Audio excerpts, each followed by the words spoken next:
ဒါကြောင့်ဒီနေ့အငင်းပွားရင်ဆုံးရှုံးမှုနဲ့သာရင်ဆိုင်ရမည်ဆိုတဲ့သင်ခန်းစာပေးတဲ့ဇာတ်လမ်းလေးတစ်ခုကိုဟောရအောင်ဒီဇာတ်လမ်းကတော့ရိုးပါတယ်လူတွေကြားဘူးနေတဲ့ဇာတ်လမ်းပါပဲအငင်းပွားတာကိုပါဠိလိုဝိဝါဒလို့ခေါ်တယ်ဝါဒဆိုတဲ့စကားလုံးကဗမာစကားလို့ဖြစ်နေပါဘာဝါဒညာဝါဒနဲ့ဝါဒဆိုတာပြောဆိုစရာအပြောအဆိုလူတွေဘာတွေပြောနေကြတယ်ဘာအကြောင်းပြောသလဲဘာဝါဒရှိတယ်လဲဆိုတာဒီဝါဒဆိုတာ policy ပဲသူပြောချင်တဲ့အချက်လက်တွေပဲဒီမိုကရေစီဝါဒဆိုတာပြောကြတယ်လေ socialist ဝါဒပြောစီစရာတွေပဲသူတို့ရဲ့ policy တွေကိုပြောတာပဲဒါဗုဒ္ဓဝါဒအဲ့ဒီမှာဝါဒဆိုတာတွေကအမျိုးမျိုးရှိသည့်အတွက်ကြောင့်ရှေ့ကဝိဆိုတာလေးထည့်လိုက်တဲ့အခါကျဝိဝါဒအဲ့ဒီစကားလုံးကြတော့ဘာဖြစ်တုံးဆိုဝိဆိုတာမတူတဲ့ဝါဒပြောဆိုမှုအယူဝါဒကွဲပြားမှုလို့ဆိုလို့တယ်အဲ့တော့ဝိဝါဒဆိုတာကလူလောကမှာဖြစ်နေဝိဝါဒနဲ့ပတ်သက်လာတဲ့အခါကျရင်လူတွေကအချင်းများကြတယ်အချင်းများတော့ဘယ်ရောက်တော့တရားယုံရောက်ကြတယ်ပေါ့ညင်းကြတယ်ခုံကြတယ်သူဟာမှန်ငါဟာမှန်လောကမှာအငင်းပွားမှုဆိုတာအမျိုးစုံရှိတယ်နောက်ပိုင်းကျတော့ဘာတွေဖြစ်လဲပိုင်ဆိုင်မှုအငင်းပွားတယ်မြေအငင်းပွားမှုပိုင်ဆိုင်မှုအငင်းပွားမှုအငင်းပွားတာတွေအများကြီးဖြစ်လာတယ်နောက်ပိုင်းကျဟိုတယောက်ကသူ့ပိုင်နဲ့ပြောတယ်ဒီတယောက်ကလည်းသူ့ပိုင်နဲ့ပြောတယ်နော်တယောက်နဲ့တယောက်ဟာကိုယ်ပိုင်နဲ့အကြီးပဲပြောနေကြတာအဲ့ဒီတယောက်နဲ့တယောက်ဒီလိုပြောဆိုမှုတွေဟာကွဲပြားခြားနားပြီးအငင်းပွားလာလို့ရှိရင်နှစ်ယောက်စလုံးဒုက္ခရောက်မယ်ဒီသင်္ကန်းစာပေးတာနှစ်ယောက်စလုံးအရှုံးမယ်ဟုတ်တယ်လေတရားလူတရားခံဆိုတရားယုံရောက်ရင်နှစ်ဖက်စလုံးကပေးရတာပဲပတ်စံကုန်ပြီသားမှတ်ပြီးတော့ဒါဆုံးရှုံးမှုပဲလေဟိုလူလည်းကုန်ပြီသားမှတ်ဒီလူလည်းကုန်ပြီသားမှတ်သို့သောလူတွေကမာနတွေတို့ဒေါသတွေတို့အဲ့ဒါတွေကိုမကြော်လွန်နိုင်လို့အငင်းခုန်လုပ်နေကြတာငင်းခုန်တာဟာရင်ထဲမှာဘာတွေရှိလို့ငင်းခုန်တာတော့ဆိုတာရသော်ဗျာဝိဝါဒမူလသုတ်တံမှာဟောထားရှိတယ်လူတွေအငင်းခုန်ဖြစ်နေတာချားမဟုတ်ဘူးတဲ့ရှင်တွေကဒေါသတွေရှိတယ်အညှိုးတေးတွေရှိတယ်ရှင်တွေကဒေါသရဲ့အညှိုးတေးရဲ့ပြီးတော့လူတွေဟာခြေဆုတရားကိုမသိတတ်လို့ခြေဆုကမ်းတာတွေတို့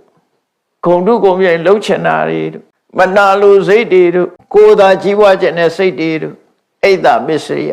အဲ့ဒီစိတ်တွေကြောင့်မို့လို့လောကကြီးကအငြင်းပွားနေတာအဓိကအငြင်းပွားအခြင်းအကြောင်းကအဲ့ဒီအကုသိုလ်တရားတွေပဲဝိဝါဒမူလသုတ်တံမှာဝိဝါဒ6မျိုးဟောထားတာရှိတယ်ဝိဝါဒဖြစ်ခြင်းအကြောင်း6မျိုး6မျိုးဆိုတာအဲ့ဒီပြောတယ်ခုန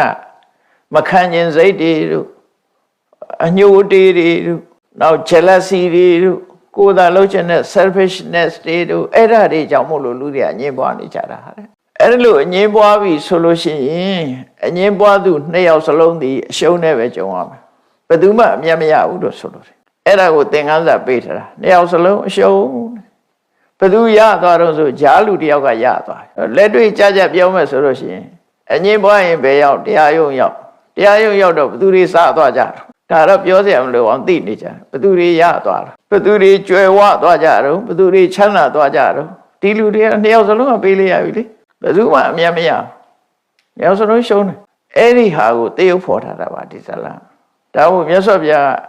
ဒါဖျားဟောတဲ့အတိုင်းပြောတာပါဘုံဘုံနော်မြတ်စွာဘုရားဒီဇလံမှာဏိကုံးချုပ်လေးပါဟောတော့ဧဝမေဝမနုဿေတုဝိဝါဒောယထသာယတိတဲ့လူလောကအတိုင်းဝိုင်းကြီးထဲမှာတဲ့တဦးနဲ့တူအချင်းများပြီဆိုလို့ရှိရင်တဲ့ဓမ္မထံပฏิဝေဒန္တိဓမ္မထဆိုတာတရားသူကြီးစီပြေးကြရတယ်တဲ့တရားယုံကိုပြေးကြရတယ်ငင်းပွားပြီဆိုလို့ရှိရင်တရားယုံရောက်သွားကြပြီဒီလိုဆိုလို့တယ်ဓမ္မထံပฏิဒါဝန္တိတဲ့ဓမ္မထဆိုတဲ့တရားသူကြီးထံပြေးသွားကြတယ်တဲ့သောဟိနေတံဝိနာယကောတဲ့ဘာလို့လို့ဆိုသူကပဲဆုံးဖြတ်ပေးမှာအမှားမှန်ကိုသူကဆုံးဖြတ်ပေးမှာမို့သူစီပြေးကြရတယ်တဲ့အဲ့ဒီပြေးတဲ့အခါကျတော့ဘာဖြစ်တုံးဆိုနော်တဏှာပိတထဇီယန္တိတဲ့မဆန်ကုန်ကြပြီတဲ့အဲ့ကြတရားသူကြီးပေးရမယ်ရှေ့နေပေးရမယ်ရဲပေးရမယ်ပေးကြတယ်အများကြီးဖြစ်လာပြီပေးဟိုပေးဒီပေးတရားလူကလည်းပေးတရားခံလည်းပေးအဲ့ဒါကြောင့်မြတ်စွာဘုရားတဏှာပိတထဇီယန္တိတဲ့အဲ့ယုံရောက်ပြီဆိုလို့ရှိရင်ပစံကုန်ပြီသာမှတ်ပြီတော့တဲ့အခုခေတ်ပြောတာမဟုတ်ဘူးဒါမြတ်စွာဘုရားဟောခဲ့တာ တကယ်တဏှာပြီးတထဇယံတည်တယ်ဘယ်ခေတ်ဖြစ်ဖြစ်ဒီတိုင်းပဲခဏခေတ်မူဒီလိုဖြစ်နေတယ်လို့မအောင်မေ့လေနဲ့လူတွေရှိနေသမျှဒီအကျင့်တွေရှိမှာပဲနော်အဲ့တော့တဏှာပြီးတထဇယံတည်ရာဇကောတောပဝတ္တတိဘုရင်ကတော့ဝင်ငွေတွေကောင်းသွားပြီတဲ့တိုင်းပြည်အုပ်ချုပ်တဲ့အစိုးရတွေကဝင်ငွေရသွားပြီတရားရုံးကအခွန်တွေရလိုက်ပြီလို့ဆိုလို့အဲ့တော့တရားရင်ဆိုင်တဲ့လူနှစ်ယောက်စလုံးကတော့ဘာတော့အရှုံးနဲ့ပဲရင်ဆိုင်ရတယ်အဲ့ဒါကိုပြောတာအငြင်းပွားရင်ဆုံးရှုံးမှုနဲ့သာရင်ဆိုင်ရမည်သို့တော့မရင်ဆိုင်ရဘူးလားဆိုရင်ဆိုင်တာပဲအမှုတွေကိုအများကြီးပဲနေစဉ်နဲ့များအမှုတွေလျှော့ပေးကြလားဆိုမပေးကြဘူးကုံမသာကုံရောအဲ့တော့လူလောကကအဲ့လိုဖြစ်နေတဲ့အကြောင်းကိုမြတ်စွာဘုရားကသင်္ကန်းစာပေးတဲ့အနေနဲ့ဟောတာပါဒီသုတ်တာဒီတရားတော်ဒီဇက်ရဲ့နာမည်ကတော့ဓဗ္ဗပုပ္ဖစာတကဓဗ္ဗပုပ္ဖဆိုတာဝေမြေခွေးတဲ့ကောင်ရဲ့နာမည်ဓဗ္ဗပုပ္ဖဆိုသူ့အယောင်ကိုကြည့်ပြီးတော့ဟောထားတာနော်အဲ့တော့ဒီဇလံမှာအတိတ်ဇလံကိုပြောမယ်ဆိုရင်ရှေးတုန်းကမြေကမ်းခြေတစ်ခုမှာဖះလောင်းကမြတ်စွာဘုရားသူကိုယ်တိုင်မြေကမ်းခြေကတစ်ပင်တစ်ပင်မှာယုတ်ကစိုးဖြစ်ခဲ့တယ်တဲ့အဲ့တော့သူကိုယ်တိုင်ယုတ်ကစိုးအဲ့တော့အဲ့ဒီတောအုပ်ထဲမှာမြေခွေးပူနဲ့မြေခွေးမမြေခွေးဒီနဲ့မြေခွေးမသူတို့နှစ်ကောင်ရှိကြတယ်အဲ့မြေကမ်းခြေမြေကမ်းခြေတနေရာမှာသူကနေတာမြေကမ်းခြေမှာလှဲ့လှဲ့ပြီးတော့ကျက်စားတယ်အဲ့မြေခွေးနှစ်ကောင်က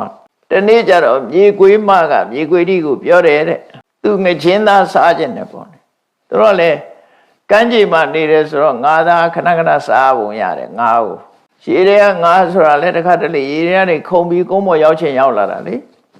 အဲ့တော့ကမ်းဆက်မှာသူတို့ကငါးသားခဏခဏစားတော့အဲ့တော့ငချင်းသားကိုစားခြင်းတယ်လို့ပြောတော့မြေခွေးဘူကကဲအေးစစ်စစ်နေငါရအောင်ရှာခဲ့မယ်ဆိုပြီးတော့မြေကမ်းခြေကိုလှဲ့လှဲ့ပြီးတော့သွားတာမြေကမ်းခြေကိုသွားတယ်တဲ့အဲ့ဒီမြေကမ်းခြေရောက်တဲ့အခါကျတော့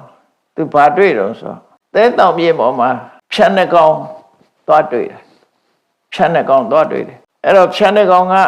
ရေနဲ့ထဲမှာကျက်စားပြီးတော့ဖြတ်နှကောင်ကတော့ကမ်းခြေမှာကျက်စားတယ်ရေနဲ့ထဲကျက်စားတဲ့ဖြံကိုဂံဗီရစာရီလို့ခေါ်တယ်ကမ်းခြေမှာကျက်စားတဲ့ဖြံကိုတော့အနုတီရစာရီလို့ဒီလိုနာမည်ပေးထားတယ်အဲ့တော့ဒီနေ့ကျတော့ရေနဲ့ထဲမှာကျက်စားတဲ့ဖြံနှကောင်ကရေထဲမှာထိုးဆင်လိုက်တဲ့အခါငချင်းကြီးတစ်ကောင်ကိုကိုက်ပြီးသွားတယ်ရသွားငချင်းကြီးကကြီးတဲ့အခါကျတော့သူ့တစ်ကောင်နဲ့မနိုင်ဘူးငချင်းကရေနဲ့ထဲကိုဆွဲသွားတဲ့အခါကျတော့ဖြံကမနိုင်ဘူးမနိုင်တော့သူ့တငယ်ချင်းကိုလှမ်းခေါ်တာဝိုင်းကူအောင်လို့လှမ်းခေါ်တော့ဝိုင်းကူအောင်ငါကြီးကကြီးတယ်ပေါ့အတယောက်တည်းမရဘူးဝိုင်းကူစမ်းမလို့ခေါ်လိုက်တဲ့အခါကျတော့သူကသွားပြီးတော့ကူတာပေါ့နော်ဝိုင်းပြီးတော့နှစ်ကောင်ဝိုင်းပြီးတော့ဆွဲလိုက်တဲ့အခါကျတော့ဖြံရလာဖြံကအဲ့ဒီငါးကြီးကိုမိလာခဲ့တယ်မိလာခဲ့ပြီးတော့တက်တောင်မြေပေါ်ရောက်လာဖမ်းလာကြတယ်သူတို့နှစ်ကောင်ဝိုင်းပြီးတော့ဖမ်းတော့မိလာတော့အဲ့လိုမိလာတဲ့အခါကျတော့ကဲတို့နှစ်ကောင်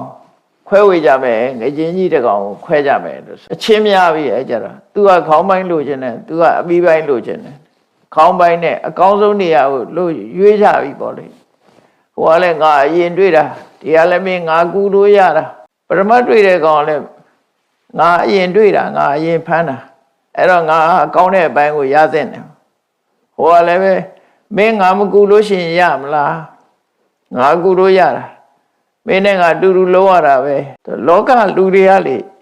လောဘကိုအကြောင်းပြုလာလို့ရှိရင်အဲ့လိုပြောလို့ရှိကြတယ်ကိုရဖို့အခွင့်အရေးတော့တပြားသားမှမလျှော့ကျင်ကြဘူးနှစ်ယောက်နော်မလျှော့ဘူးဟိုကလည်းငချင်းမှာအကောင်းဆုံးအစီရှိတဲ့နေရာကိုလိုချင်တယ်ခေါင်းကိုတော့သူမှမလိုချင်ဘူးရိုးများတယ်ပေါ့အဲ့ဒီလိုအချင်းများနေကြတာခေါင်းပိုင်းမိပိုင်းခွဲဝေဖို့ခက်နေတာငချင်းနာကိုထိုင်ပြီးတော့ဖြတ်နှကောင်ကအဲ့ဒီလိုအချင်းများနေတဲ့ခါမှာခုနကငချင်းသားရှာရင်ကမ်းခြေကိုရှောက်လာတဲ့မြေခွေနဲ့သွားတွေ့တယ်မြေခွေနဲ့သွားတွေ့တော့ဖြတ်နှကောင်ကပြောတယ်တဲ့ဒီငချင်းကျွန်တော်တို့မိထားတယ်တယောက်နဲ့တယောက်အဝေးမတည့်ဘူးအချင်းများနေတယ်အဲ့ဒါဆုံးဖြတ်ပေးသမှာဂံဗီရစာရိစရေနဲ့မှကျက်စားတဲ့ဖြံကဒါသူပထမဆုံးသူတွေးတာသူတွေးလို့သူဖမ်းမိတာအဲ့ဒါကြောင့်မို့သူအကောင်းရတဲ့နဲ့ပေါ့ဟိုနောက်မှကူတဲ့အနုတီရစာရိဆိုရရေနဲ့ကျက်စားတဲ့ဖြံကလည်း သူမကူရင်ဒီငါလွတ်သွားတော့မှာပဲတဲ့သူကူလို့ရတာသူလည်းအကောင်းရတဲ့နဲ့ပြောပြီးတော့သူကဘာပြောတော့ဆိုဝိဝါဒောနောသမုပ္ပန္နောတပ္ပပုပ္ဖာသူနောဟိပြေခွေးကိုကျွန်တော်တို့ပြောတာကိုနားထောင်ပါကျွန်တော်တို့နှစ်ယောက်အဝေးမတည့်ဘူးချင်းများနေတယ်တဲ့သမေဟိမေရကံသမ္မာဝိဝါဒောဥပတမတာကျွန်တော်တို့နှစ်ယောက်အချင်းများနေတာကိုဖြည့်ရှင်းပေးပါတယောက်နဲ့တယောက်အဝေးမတည့်တာကိုဖြည့်ရှင်းပေးပါလို့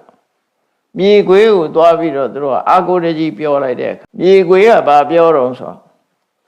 ဓမ္မထောဟံပုရိအာသိငါကအရင်တော့တရားယုံမှလှုပ်လှုပ်ခဲ့တယ်တဲ့တရားသူကြီးဖြစ်ခဲ့ဘူးတဲ့ပေါ့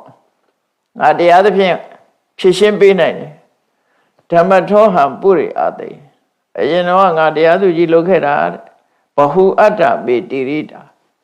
ငါတရားတစ်ပေါင်းနေအငင်းပွားမှုတွေငါအများကြီးဆုံးဖြတ်ခဲ့တယ်ကြွားလုံးထုတ်ပြီးတော့သမေမိမေရကံတမ္မာဝိဝါဒောဥပတ္တမတာ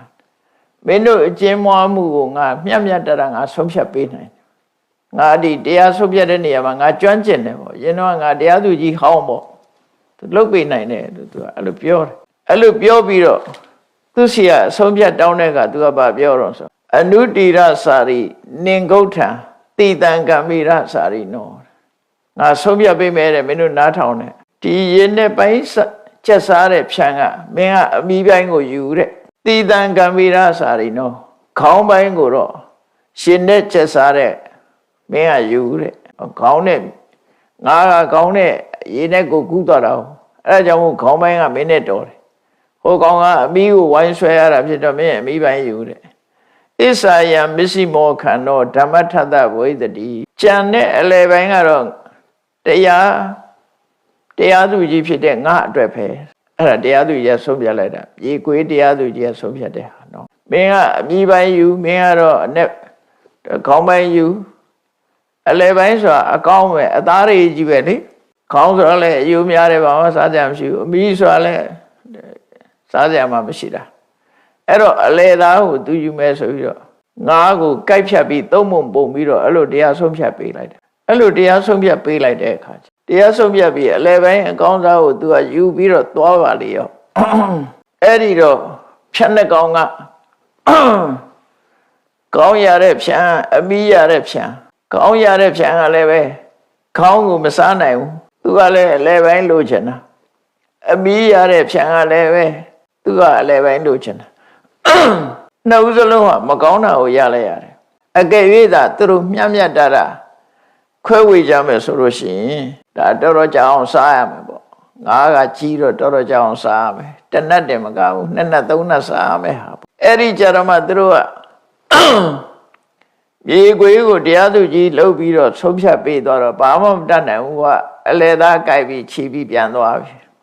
သူတို့နှစ်ကောင်အဲ့ဒီအမီးနဲ့ကောင်ကြည့်ပြီးတော့အဲ့ဒီကြတော့ညီးတွားကြတယ်တဲ့စိရပိဘခောအဘဝိတသစေနဝိဝရေမတေငါတို့ဟာညီညာညာနဲ့တယောက်စလုံးကောင်းလဲစားအမီးလဲစားအလဲသားလဲခွဲဝေပြီးတော့ညီတူညီမျှစားမယ်ဆိုရင်တို့အကြာကြီးစားနိုင်တယ်တရက်စားနှစ်ရက်စားတော့တို့ရတယ်အခုကြတော့မှငါတို့ကအသားများတဲ့ခေါင်းမပါအမီးမပါတဲ့အလဲပိုင်းကိုတော့မြေခွေးကယူသွားလေရဲ့အဲ့ကြတော့မှတို့ဟာညီးတွားပြီးတော့ကြမ်းမိုင်းနေကြတယ်ကြမ်းမိုင်းကြတယ်ပေါ့အဲ့ဒီဇလန်လေးကတော့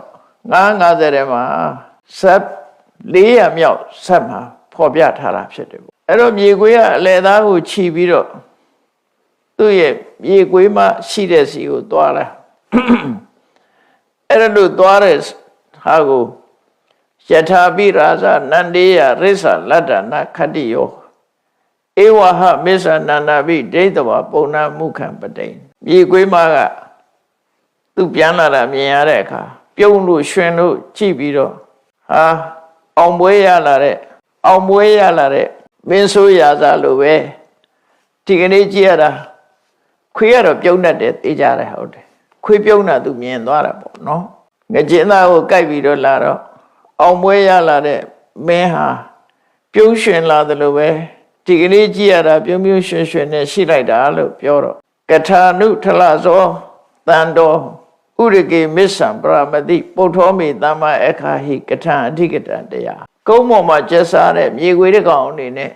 ရှည်ထဲမှာရှိတဲ့ငချင်းသားကိုဘယ်လိုလုပ်ရအောင်ယူခဲ့တယ်လဲမြေခွေမမေးတဲ့အခါမှာသူကဘယ်လိုရတယ်ဆိုတာကိုပြောပြတယ်ဝိဝါဒေနခိတဟွန်တိဝိဝါဒေနတနက္ခယစီနာဥဒ္ဒဝိဝါဒေနဘုံဇမာယာဝိရောဟိတံမြေခွေရဒီနေရာမှာတော့သူကအောင်နိုင်သူအနေနဲ့သူကဗာပြောတော့ဆိုလောကသရဝါတွေဟာတဲ့တဦးနဲ့တူအငင်းပွားနေကြလို့သူတို့ကဒုက္ခရောက်နေကြတာအငင်းပွားနေလို့လည်းပဲပတ်စံတွေကုန်နေကြတာငွေကြေးတနာတွေကုန်ဆုံးနေကြတာစီနာဥဒ္ဒဝိဝါဒေနဖြတ်နှကောင်ဟာညင်းနေတာနဲ့သူတို့ငါးဆုံးရှုံးသွားတယ်ပေါ့ပုံစမာယာဝိရောဟိတံမြေခွေးမရဲ့နာမည်ကမာယာဝီကဲမင်းကြိုက်တဲ့လောက်စားစမ်းဆိုပြီးတော့ငကျင်းသားကိုချပြီးတော့ပေးလိုက်တယ်လောကရဲ့သဘာဝကိုပေါ်လွင်ထင်ရှားအောင်ဟောတဲ့ဒီဇာတ်လမ်းပဲဖြစ်တယ်ပေါ့နော်ပေါ်လွင်ထင်ရှားအောင်ဟောတာအဲ့တော့လောကလူတွေဟာဒီတိုင်းပဲတုံးနဲ့တူဝေမတဲလို့တုံးနဲ့တူအငင်းပွားပြီဆိုလို့ရှိရင်ခြားလူတယောက်ကလာပြီးတော့အမျက်ထုတ်သွားလေရှိတယ်သို့မဟုတ်အငင်းပွားမှုကိုအကြောင်းပြုပြီးတရားရုံးရောက်တော့ခြားလူတွေကစားရအဲ့ဒါလို့နဲ့တရားလူတရားခံနှစ်ယောက်စလုံးဟာအငင်းပွားမှုကိုအကြောင်းပြုပြီးဘာအကျိုးအမြတ်မှမရဘဲနဲ့အရှုံးနဲ့သာရင်ဆိုင်ရတယ်ဆိုတဲ့ဒီဇလံကိုဖော်ကျူထားတာဖြစ်တော့မြတ်စွာဘုရားကဒီဇလံလေးကိုဟောကြားပြီးတော့မှတ်ချက်ပေးတဲ့အနေနဲ့ဩဝါဒပေးတာတော့ခေါဏဧဝမေဝမနုဿေတုဝိဝါဒောယထဆာယတိလူလောကမှာလည်းပဲဒီတိုင်းပဲတဲ့ဘယ်နေရာမှာပဲအငင်းပွားဘယ်သူတွေပဲအငင်းပွားအငင်းပွားပြီဆိုလို့ရှိရင်တရားယုံကိုသွားကြရတယ်တရားယုံရောက်လို့ရှိရင်တော့တဏှာပိတထဇီယန္တိငွေကြေးတဏှာတွေကုန်ကြပြီးသားမှတ်ပြီးတော့ရာဇကောသောဘဝတတိမင်းရဲ့ဖန္တာကတော့တိုးတက်သွားပြီဝင်ငွေကောင်းသွားပြီတဲ့တရားယုံတွေကိုအကြောင်းပြုပြီးတော့အဲ့လိုမြတ်စွာဘုရားကဒီဇလံကိုဟောတာဖြစ်တယ်အဲ့ဇလံထဲမှာမြေခွေးဟာအမတမလဲတယ်ပေါ့သူကအမတမလဲတယ်အဲ့ဒီအမတမလဲတဲ့မြေခွေးဟာဒီဘဝမှာယဟန်တစ်ပါးကိုအကြောင်းပြုပြီးတော့ဟောတာဖြစ်လို့အဲ့ဒီယဟန်ရဲ့ဘွဲကဥပနန္ဒတဲ့တာယဝိမင်းသားယဟန်တစ်ပါးပဲသူကလည်းအလွန်လဲတယ်ရလို့တဲ့မျက်စိရှိတယ်ပေါ့သူ့ကိုအကြောင်းပြုပြီးတော့ဒီဇလံလေးကိုဟောတာမြတ်စွာဘုရားအဲ့တော့ဘဝမှာဒီဇလံကိုကြည့်မယ်ဆိုလို့ရှိရင်တော့ဒီဘဝလူလေလုံးတဲ့လူတွေကဟိုဘဝလည်းလူလေလုံးခဲ့တာတွေများတယ်အဲ့တော့ဗမာစကားမှာတော့ပြောကြတယ်ဒီကောင်ကဖြန်ကြတယ်နဲ့အခုကဖြန်ကအသွားတာပေါ့ရေခွေးလောက်မလဲဘူးလို့ပြောရမှာပဲဖြစ်တယ်နော်စကားပုံတော်ပြောင်းရမလို့ဖြစ်နေဖြန်ကြတယ်ဆွဲစကားလုံးကဖြန်ကြရင်တော့အရှုံးနဲ့ပဲကြုံရမှာအခုကမြေခွေးကစားသွားတာလေဖြန်ကရှုံးသွားတာလေအဲ့တော့အဲ့ဒီတော့ကမြေခွေးဟာတဲ့အခုဥပနန္ဒဆိုတဲ့ယဟန်ဖြစ်လာတယ်တဲ့ဖြန်တဲ့ကောင်ကတော့အခုဒီဘဝမှာအသက်အရွယ်ကြီးမှယဟန်ဝလာတဲ့ဥစဉ်ကြီးနှစ်ပါးဖြစ်လာတယ်ဆိုမြတ်စွာဘုရားဟောတာအဲ့ဒီတော့ကကိုယ်ရိတ်မြင်လိုက်ရတဲ့ရှုပ်ကစိုးနာကတော့ငါပဲငါကိုယ်တိုင်မြင်ခဲ့တယ်ပေါ့သူတို့အဖြစ်ပြက်တွေကိုအဲ့လိုဟောတာအဲ့တော့ရှင်ဥပနန္ဒဆိုတဲ့ကိုရောကဝိနည်းကျမ်းကနေမှလည်းပဲသူ့အကြောင်းတွေပါတယ်သူကဘုန်းကြီးတွေမှာဘုန်းကြီးလောဘပင်လယ်ဝါဆိုတာလို့ဖြစ်လောဘကြီးတဲ့ကိုရောတစ်ပါးဖြစ်တယ်အဲ့တော့သူကလောဘကြီးတာသူလောဘကြီးတာကိုအကြောင်းပြုပြီးတော့မြတ်စွာဘုရားဟောတာသူလောဘကြီးကြောင်းကအမြဲတမ်းထင်ရှားတယ်ဝါစုချိန်ရောက်လာပြီဆိုလို့ရှိရင်ဝါစုတဲ့ကြောင်းဆိုလို့ရှိရင်သူကပုံမှန်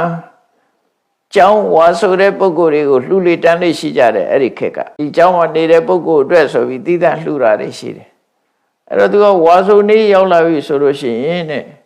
ကျောင်းနှစ်ကျောင်းသုံးကျောင်းကိုသူကပိုင်ဆိုင်ထားလိုက်တယ်ပိုင်ဆိုင်ထားပြီးတော့တစ်ကျောင်းကိုတော့ထီးတို့ဖနက်တို့ထားလိုက်တယ်လူကိုယ်တိုင်မနေဘူးသူထီးလေးဖနက်ကလေးထားလိုက်တယ်ဒါလည်းသူနေတာပေါ့နောက်တစ်ကျောင်းတော့တောင်ဝှေးလေးထားတယ်နောက်တစ်ကျောင်းကျတော့ရေဘူးလေးသွားထားတယ်အဲ့သူထားတဲ့အကြောင်းအတာသူ့ကြောင်းပဲရှင်းတော့တိုင်းကကြောင်းနေရှိတာဟုတ်အဲ့လိုထားသွားပြီးတော့သူကတနေရာမှနေတယ်ဝါကျွတ်လို့ဒီကြောင်းပေါ်ကြောင်းနဲ့ပတ်သက်တဲ့အလှူဒန်းရပြီဆိုရင်တောင်းဝေးထားတဲ့ကြောင်းကလည်းသူ့ကို share ပေးရမယ်ရှေးဘူးထားတဲ့ကြောင်းကလည်းသူ့ကို share ပေးရမယ်ဖနက်ထိုထီတို့ထားတဲ့ကြောင်းကလည်းသူ့ကို share ပေးရအဲ့ဒီရတဲ့ share သင်္ကန်းတပိတ်တွေကို